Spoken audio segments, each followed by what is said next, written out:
The financial advice profession is grappling with a major shock as the compensation scheme of last resort, so the CSLR, those costs skyrocket. They are now reaching $70 million. That's triple last year's costs. Sarah Abood joins me now to discuss. What's driving this explosion? Yeah, it's a pretty disturbing set of numbers for the financial advice profession. And this scheme, of course, the CSLR is the scheme that exists to ensure that people who've received poor financial advice from a firm that has gone bankrupt can still, get some restitution. So the scheme's really important. But the way the scheme is being funded is incredibly disturbing. And numbers like this could mean that the financial advice profession gets wiped out. There's two firms that are contributing to that $70 million cost for next year. One was the failure of Dixon Advisory, which was part of E&P Financial Group. And the other firm is one called United Global Capital. And in both of those cases, a product associated with those firms collapsed, and the repercussions are being felt now by the financial advice profession, which is the group that is funding compensation payments to clients. Why is that? Why can't they hold those two entities responsible for their share? Yeah, look, it's a really good question. The scheme is new and the legislation is new. It's only been in place for a little over 9 months now. And I think that these failures are exposing some real concerns with the legislation. So with the case of Dixon Advisory, which was part of, I mentioned, E&P Financial Group, pardon me, it's a group that was delisted late last year.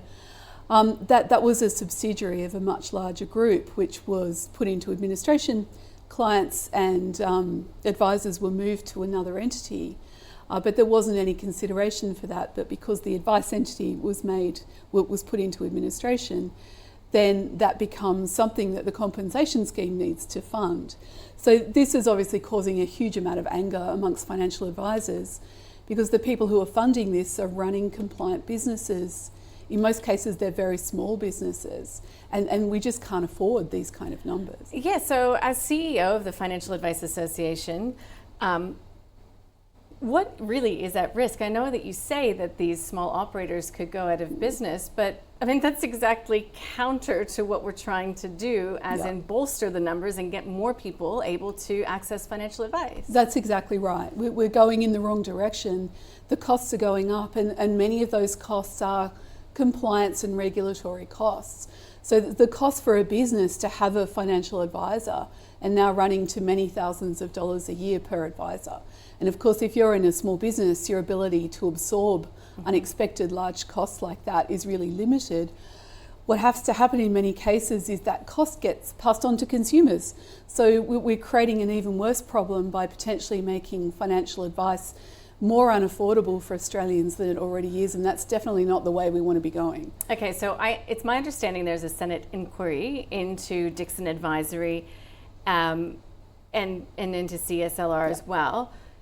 So are you expecting something to change fundamentally? Who's listening? We're listening, but who else is? Yeah, look, it's a good question. It's obviously somewhat complicated by the fact that we know we have a federal election on the horizon that must occur on or before the 17th of May. So the inquiry that was instituted late last year, and this is an inquiry that we were instrumental in getting started, submissions were made to that inquiry in November of last year. It was due to make a final report by the end of March, but that date has been pushed out now to July. So that's, we assume in anticipation that the federal election will intervene. But the concern is these issues for the CSLR are major.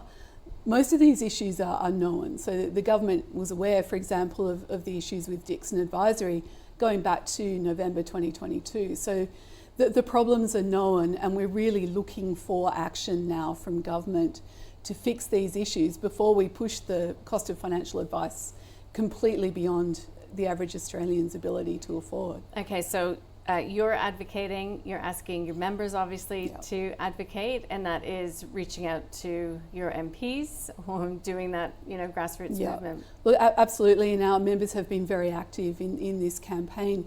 We want to make sure that consumers have access to a scheme that's sustainable. It's not going to be sustainable if it bankrupts financial advice firms. So to preserve that ability to support consumers, we must fix the funding model of this scheme, and we have to do it soon.